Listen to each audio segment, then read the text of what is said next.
es nuestro invitado. Le agradecemos muchísimo a Eduardo Budinas por acompañarnos esta mañana. Vale decir que estamos atrás de esta nota creo que desde mayo, porque Eduardo Budinas ha trabajado muchísimo este año y ha debido estar fuera del país en muchas oportunidades. Así que ahora, bueno, no sé si la ciencia o la intelectualidad, pero lo tenemos hoy en nuestro programa. Bienvenido. Bueno, muchas gracias. Gracias por la invitación. Al contrario. Lo decía recién Rafa, aunque le quitó un 0. El uruguayo Eduardo Budinas integra la lista de los 50 intelectuales iberoamericanos más influyentes del año 2015, según Es Global. ¿Qué es Es Global? Es Global es un portal de informaciones que pertenece a un centro de estudios europeo que es la Fundación FRIDE, que se dedica a temas de geopolítica, globalización, etcétera, y que tiene su sede en Madrid. Allí se destaca su trabajo al frente del Centro Latinoamericano de Ecología Social, el CLAES, enfocado en las estrategias de desarrollo sostenible en la región, con el fin de coordinarlas con los procesos de integración regional y globalización y su extensa colaboración en medios académicos. También ha hecho tareas de difusión de manera sostenida. ¿Ha sido escuchado, Budinas? Bueno, depende de la escala del tiempo, ¿no? En la escala del tiempo me parece que algunas mejoras ha habido, pero de todas maneras la situación ambiental de Uruguay y de los demás países de América del Sur es más grave el saldo neto porque las medidas que se han tomado siempre vienen por detrás de los problemas. Entonces el saldo neto, lo que estamos viendo ahora, es una situación más grave, más complicada de lo que sucedía hace 10, 15, 20 años atrás. Es más, mira, hay lugares que yo visitaba a finales de los 80 que desaparecieron. Por ejemplo, en Uruguay, varias zonas de los Bañados del Este ya no están más. Y pensando a escala sudamericana, estoy pensando en unos lugares de la Amazonía muy escondidos en la frontera entre Brasil, Perú y Bolivia, ahí en esa triple frontera, en un lugar alejado de la mano de Dios. Bueno, ahí construyeron un puente que es algo así como el Golden Gate de San Francisco en miniatura para conectar dos carreteras que atraviesan esos bosques y toda esa zona desapareció. Yo cuando fui la primera vez se cruzaba en balsa el río y ahora tenemos un puente binacional. Usted no está hablando contra el progreso. Depende de qué quiere decir progreso. Porque habrá quien diga, bueno, pero se cruzaba en balsa y ahora se cruza en un puente. A Sí. ver, ¿qué quiere este científico? ¿Qué dice esta cabeza intelectual? Si yo lo miro del lado de las comunidades locales, ellos dicen, bueno, nosotros necesitamos un buen medio de transporte porque si alguien tiene una apendicitis lo tengo que llevar al hospital. Bien. Entonces, tal vez se necesite un buen medio de transporte, que en la Amazonía casi siempre son las lanchas, más que el puente. Pero el puente fue construido con la idea de sacar recursos de la Amazonía, de Brasil, para llevarlo a los puertos oceánicos de Perú, para llevarlos a China. Por lo tanto, el puente no era para las comunidades locales, sino que el puente era más bien pensando en el exportador brasileño y en la demanda de China. Entonces, tú ves esas paradojas, ¿no? Bueno, está el puente, pero el poblador local no llega antes al hospital. Bien, me quedó clarísimo el ejemplo. Lléveme a esos bañados de Rocha de los que usted me hablaba. ¿Qué pasó con ellos? Se desecaron y un componente importante de la baja apreciación de los impactos ambientales en Uruguay es que las nuevas generaciones ya crecieron en un paisaje donde esa naturaleza ya no está. Entonces lo que ellos consideran que se pierde o no se pierde, su punto de referencia, su cero... Su pago. Claro, es muy distinto de lo anterior. Yo recuerdo una entrevista una vez a tu padre que hablaba de las relaciones con el paisaje y con los árboles. Y eso se repite en todo el continente y en Uruguay. Y muchos de esos paisajes y de esos árboles que veían los más veteranos ya no están. Podemos hablar con el viejo Valdía de ese tema, inclusive también de su experiencia durante los fines de la Segunda Guerra Mundial, cuando fue a buscar carbón, cuando los montes se talaban para carbón, Sí. Pero claro, a una escala que parecía absolutamente inofensiva. Sí, si uno... yo también mi propia visión de los paisajes de Uruguay ha cambiado con el tiempo, porque entro a rescatar fotos que aparecen, relatos, y tú ves que, por ejemplo, en la costa de Maldonado y de Rocha, ¿Sí? por lo menos desde Piriápolis hacia el este, eran todos bosques nativos sobre las playas, intercalados con bañados. Y esos bosques nativos, sobre todo, desaparecieron muchos de ellos durante esos episodios de la recolección de leña y madera en las épocas de crisis de Uruguay. ¿Y cómo sería ese paisaje? Bueno, como algunos de los médanos que quedan con bosques en algunas de las zonas más alejadas de Rocha o en algunas de las zonas más alejadas del Progreso, entre comillas, en San José o en Colonia. Entonces uno va a estos lugares ahora y puede recrear cómo era aquella costa uruguaya original. Nuestro invitado tiene presentación como todos los que han venido para nuestro mano a mano, pero luego vamos a hablar de Aratirí, de una metáfora, ahora que ya de alguna manera esta situación ha cambiado. ¿Cambió? ¿No? No sé. Bueno, problematicemos el concepto. De cualquier manera, usted utilizó una metáfora que sería ver si para salir adelante... Amputarse un dedo. Tenemos que amputarnos un dedo. Para comprar un dedo mecánico. Para comprar un dedo mecánico. Vamos a volver a ese tema en instantes nada más, pero antes vamos a contextualizar agradeciéndole a Gudinas que nos acompañe con esta presentación que le ha preparado Bimbo de Pauli.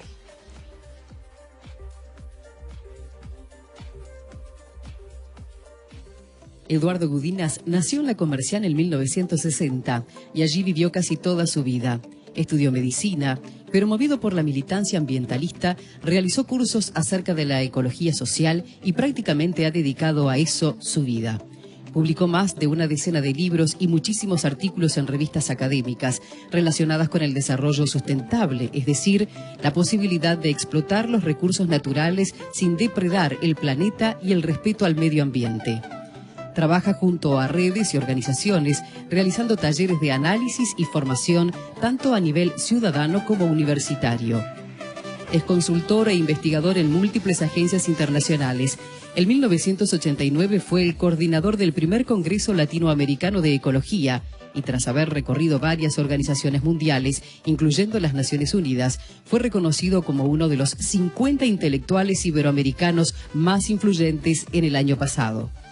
Eduardo Gudinas plantea seriamente temas que apenas resultan para muchos meros comentarios noticiosos, como la contaminación del agua, la explotación minera, la forestación y, sobre todo, lo que se conoce como extractivismo, es decir, la extracción de recursos naturales sin posibilidad de reposición y, lo que es peor, la escasa ganancia que por ello reciben los países que lo sufren. Lamenta la falta de discusión acerca del tema y la responsabilidad de todos los partidos políticos al respecto, aunque muchos lo manejen como tema de campaña. Gudinas vive ahora en El Cordón y tiene una hija, y a cuidar a los hijos de todos dedica su vida, aunque a veces no se le escuche lo suficiente.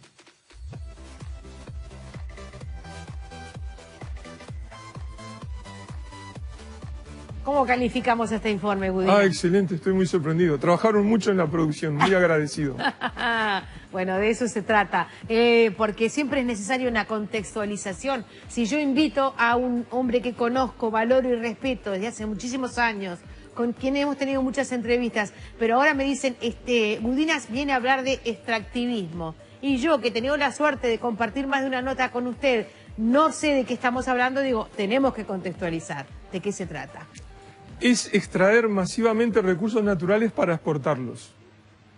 O sea, no es la extracción del recurso natural como puede ser el quintero que planta la papa para la familia o para llevar al mercado Montevideo, sino que extraer miles de toneladas de recursos naturales, que pueden ser minerales, petróleo o soja, donde todo eso va a los mercados globales y no queda para los usos necesarios en el país. Se extrae. La extracción significa que de alguna manera no se va a poder regenerar eso que ya se extrajo. O sea, la extracción significa tierra arrasada. Pensemos en Aratirí. Ahora vamos al ejemplo concreto del que hablábamos recién. Se extrae todo ese mineral y deja de estar allí. Sí, exacto. No solo el mineral. Por ejemplo, el caso del petróleo es otro ejemplo. Desaparece. Por ejemplo, el gobierno de Ecuador en su momento hizo una evaluación de la extracción del petróleo en la Amazonía, que tiene muchos problemas, porque contamina el agua superficial. Entonces tú te encontrás en unas situaciones terribles donde tenés en la Amazonía torres de petróleo, sí, pero el agua que consume la gente tiene aceite, no se puede utilizar. Tú caminás por paisaje que harían recordar Salinas, El Pinar, etcétera, con calles de pedregullo, Sí. y van plastiductos negros que llevan crudo y que revientan cada 2 por 3. Entonces salís de mañana a tu casa y te encontrás un charco de crudo. Entonces todo eso, la contabilidad no lo contabiliza. El gobierno de Ecuador, ¿qué hizo? Calculó cuánto gano por exportar el barril de petróleo y cuáles son los costos económicos ocultos del agua perdida, que tengo que llevar agua potable, de los que van al hospital, etcétera. Y las cuentas que le dan es que al final no es gran negocio para el país. Es gran negocio para la empresa exportadora, pero no para el país, porque pierden mucho dinero por esos otros componentes. Pero quizás si hablamos en periodos de gobierno, sí sea de gran valor para un gobierno, porque en 5 años puede recibir una X cantidad de dinero. Claro, y le deja al gobierno y que no viene... tiene necesariamente que invertir en esos, en mejorar esas cañerías o esos ductos. Ese es el drama. La política marcha a un ritmo vertiginoso y el daño en la salud, en el ambiente, marcha a un ritmo lento. Te doy otros ejemplos, ¿no? En Perú yo me he encontrado en ciudades de la sierra peruana, en los Andes, donde tú estás viendo ahora a personas de 40, 50 años súper contaminados por plomo, de contaminación de cuando eran niños, 40, 50 años atrás. Y eso genera severos problemas de salud, altos niveles de agresividad, problemas de relacionamiento público. Porque están intoxicados. Sí, muchos de ellos terminan en la criminalidad. Y claro, ese vínculo entre la ganancia momentánea de la minería descuidada 40 años atrás y el daño en esas comunidades, en la salud de esas personas, no está hecho bajo las miradas convencionales. Pero la sociedad los paga. Gudinas, en este momento estamos todavía viendo que hay mucha gente que no ha podido volver a sus hogares en el litoral, ¿verdad? Pero paralelamente ya se habla de que en el centro del país hay sequía. Sí. No digo que hay sequía, hay necesidad de agua y ya hay señales de lugares que están empezando a demostrar que necesitan agua de manera inmediata. Estamos hablando de una distancia mínima en un país pequeño y además entre el litoral y el centro también la distancia es mínima. ¿Qué tiene que ver con esto, que de lo que estamos hablando, esta situación? Tiene todo que ver, porque en el caso de las inundaciones por alteraciones en el régimen de lluvia, digamos en el centro de América del Sur, hubo momentáneamente más agua.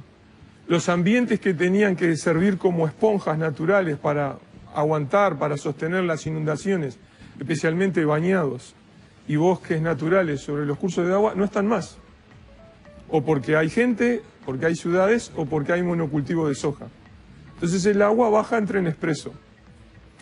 Y tiene que ver con este cuento que te hacía del puente en la Amazonía. A ver. Porque en esa primera visita... Porque para uno la Amazonía o la Amazonia, como le decíamos antes, es algo lejano y casi como de una excursión, claro, porque ¿verdad? nosotros somos europeos y no somos latinoamericanos. Exacto, sí, sí. Entonces, los Andes y la Amazonía es cosa de indígena, gente pobre y calor y mosquitos, ¿no? Exotismos. Exotismo, bueno. Las noticias que somos parte de ese gran ambiente sudamericano. Tanto es así que esta agua que venía bajando por el río Uruguay venía de ahí. En parte sí, ¿por qué? Porque, bueno, buena parte de los estudios que hay, por ejemplo, sobre el cambio climático son a nivel planetario. A nivel sudamericano hay menos. Y uno de los grupos más importantes que lo trabaja a nivel sudamericano, especialmente en la Amazonía, está en la ciudad capital del estado de Acre, que es el del cuento mío del puentecito en la Amazonía. Y ellos ya hace unos 10, 15 años vienen advirtiendo que ahí se cargan las nubes con el agua, se cargan y se generan ríos en el aire, ríos entre comillas en el aire, de agua que se transporta de la cuenca amazónica hacia la cuenca del Plata, alcanzando las regiones centrales de América del Sur, las regiones atlánticas de Brasil, Paraguay y el norte de Argentina. Entonces hay un circuito de agua que vuelve al aire, forma nubes en la Amazonía y baja hacia nosotros, hacia el sur. Y ese circuito se está destruyendo con la deforestación en la Amazonía y el cambio climático también. Entonces, decir cuál es la causa de la inundación es complicado porque son múltiples causas. Y además, los países intervienen en esos cursos de agua, tolerando la deforestación, haciendo canales, etcétera, agravan con más causas. y por lo tanto estamos entre una multiplicidad de efectos que generan estos dramas.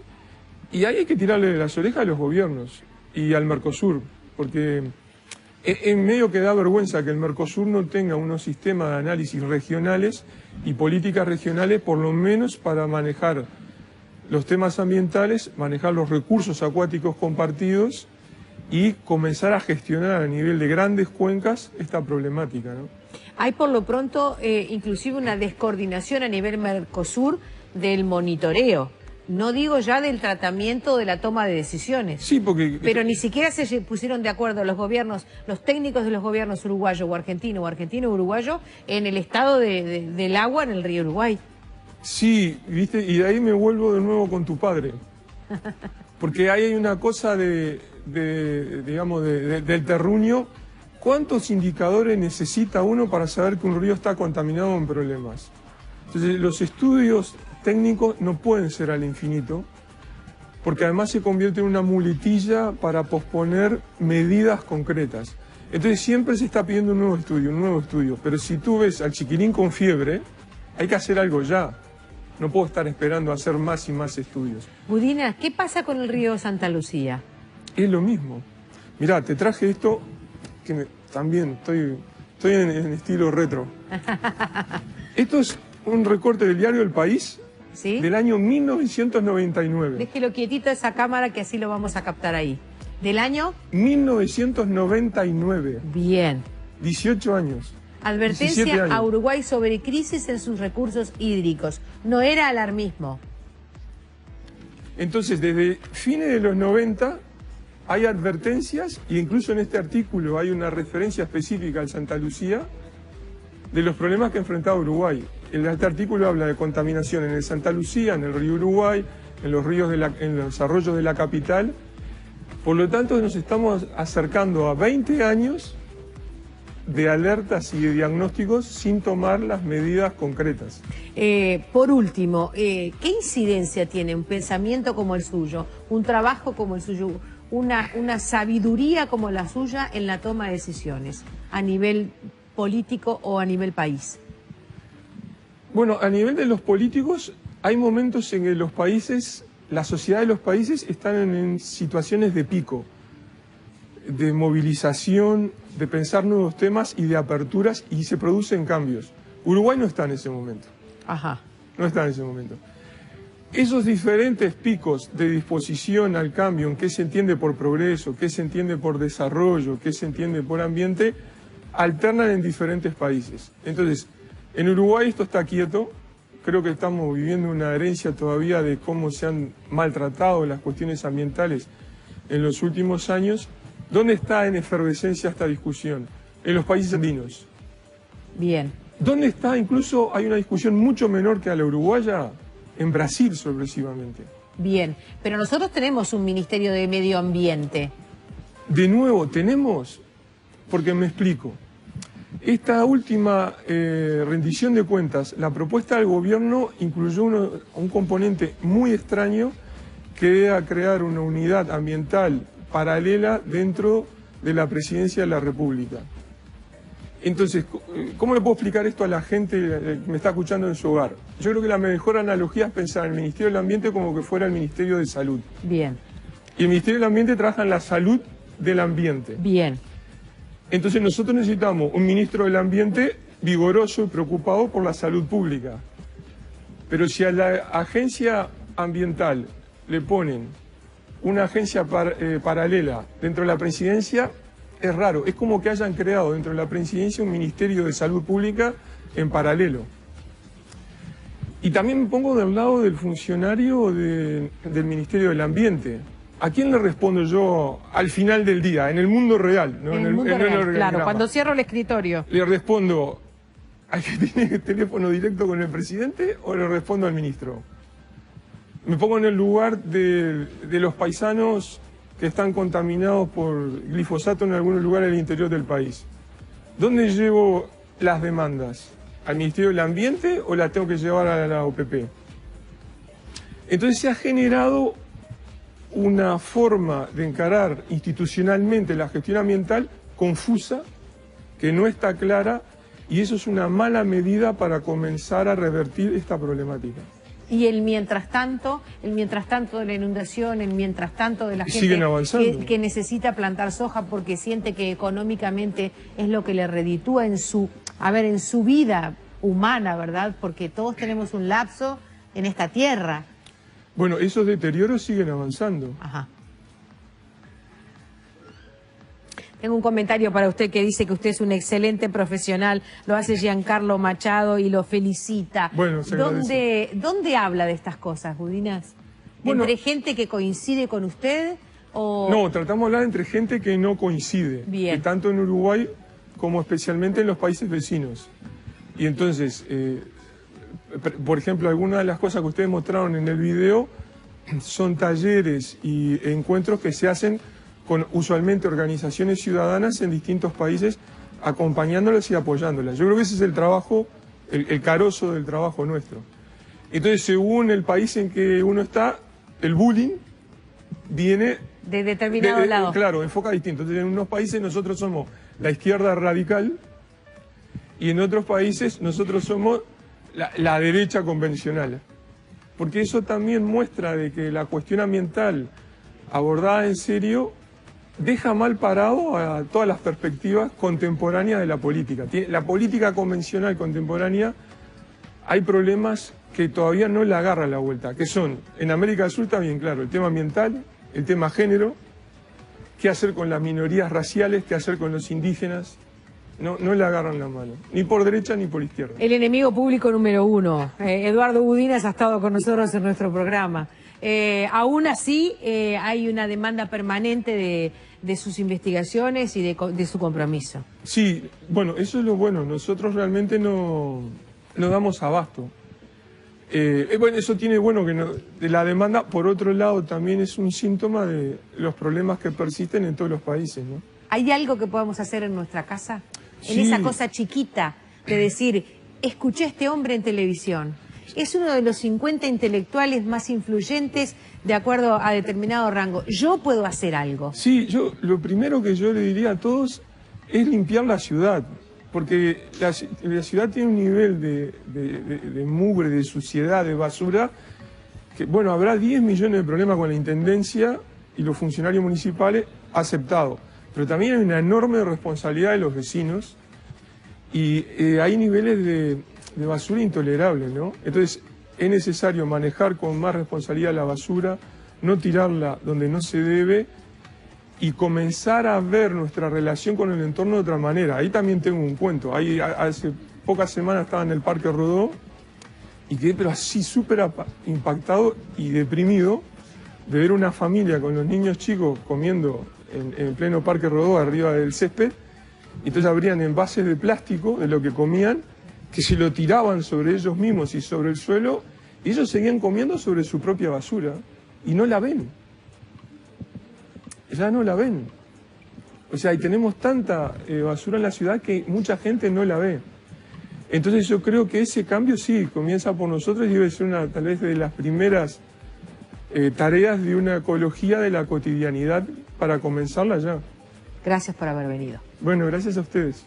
Breve la pausa, volvemos luego de la misma. Cerramos el mano a mano con Gudinas. Le agradecemos muchísimo su presencia. Hemos logrado este mano a mano que queríamos hace tanto tiempo. Hacemos una breve pausa, le agradecemos al invitado y seguimos. Hay muchos contenidos para la mañana en casa y de eso de lo que hablaba Gudinas, acá doy fe que la señora Ana Durán es la primera que lo practica de la mejor manera. Gracias.